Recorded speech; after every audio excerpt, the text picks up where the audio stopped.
ታኅሳስ 12 የዓመቱ አጭር ቀን ይገርም ማለት ነው። ታኅሳስ 12 የዓመቱ አጭር ቀን እስቲ እንዴት እንደሆነ እንመልከት። እንግዲህ በሌላው ዓለም ዲሴምበር 21 ወይም አንዳንዴ 22 23 የሚሆንበት አጋጣሚ አለ እና ፀሐይ በፍኖተ ፀሐይ ወይም በፀሐይ ጎዳና ወይም በኤክሊፕቲክ መስመር በሰማያዊው ሉል ላይ ወደ ደቡብ አቅጣጫ መጓዛን የምታቆምበት ዕለት ነው። ዊንተር ሶልስቲስ ይባላል። ይህ ዕለት እንግዲህ በሰሜናዊ ንፍቀ ክበብ ክረምት ይጀምራል። በጣም ጭጋግ በረዶ ያለበት ነው። በተለይ በአውሮፓው በተጨማሪ ወቅት የሰሜናዊ ንፍቀ ክበብ ሌሊቱ ይረዝማል። የቀኑ ርዝማኔ ደግሞ ከ12 ሰዓት በታች የሚሆንበት ጊዜ ነው። ለዚህ ነው ፈረንጆቹ አብዛኛውን ጊዜ ሰዓት ወደ ማስተካከል ይሄዳሉ፣ ምክንያቱም በጣም ለማመጣጠን ሲሉ። እኛ ግን ብዙም ችግር የለብንም፣ ምክንያቱም ምድር ወገብ አካባቢ ስለሆነ ብዙ ልዩነቱ ስለማይታይ። በተጨማሪም ወቅቱ የደቡብ ንፍቀ ክበብ ወደ ፀሐይ ያጋደለበት ከአርክቲክ መስመር ጀምሮ ወደ ሰሜን ክፍል ያለው ክፍል ቢያንስ ለአንድ ቀን ፀሐይ ማትወጣበት ነው። እኔም ሄጄ ለማየት ሞክሬያለሁ እና በጣም ያስፈራል ጨለማው።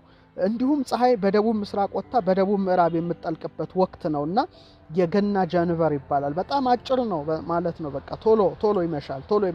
እኛ ጋር እንደውም ልዩነቱ ብዙ አይታይም። በሌላው ዓለም ግን በተለይ በሰሜን ንፍቀ ክበብ ተጠጋ ወደ አውሮፓ ብትሄዱ በቃ ኦልሞስት 9 ሰዓት አካባቢ ጨልሟል በኢትዮጵያ አቆጣጠር። እኛ ትንሽ እስከ 12 ምናምን ጉዳይ ድረስ ፈቅላል። ያ ግን 9 ሰዓት ድቅድቅ ያለ ጨለማ ነውና በጣም ይገርማል። ይሄን ሄጄም ለማየት ለማረጋገጥ ችያለሁ። እንግዲህ የገና ጀንበር ስናይ ፀሐይ ስንት ሰዓት ትወጣለች፣ የሰኔን ጀንበር ፀሐይ ስንት ሰዓት ትወጣለች፣ ስንት ሰዓት ትጠልቃለች የሚለውን ለማየት ታኅሳስ 12 2014 ዓመተ ምህረት በኢትዮጵያ ማለት ነው። በኢትዮጵያ ፀሐይ 12 ሰዓት ከ35 በፈረንጆቹ 6 ከ35 ማለት ነው። በእኛ ግን 12 ሰዓት ከ35 ደቂቃ ላይ ፀሐይ በምስራቅ አድማስ መውጣት ትጀምራለች።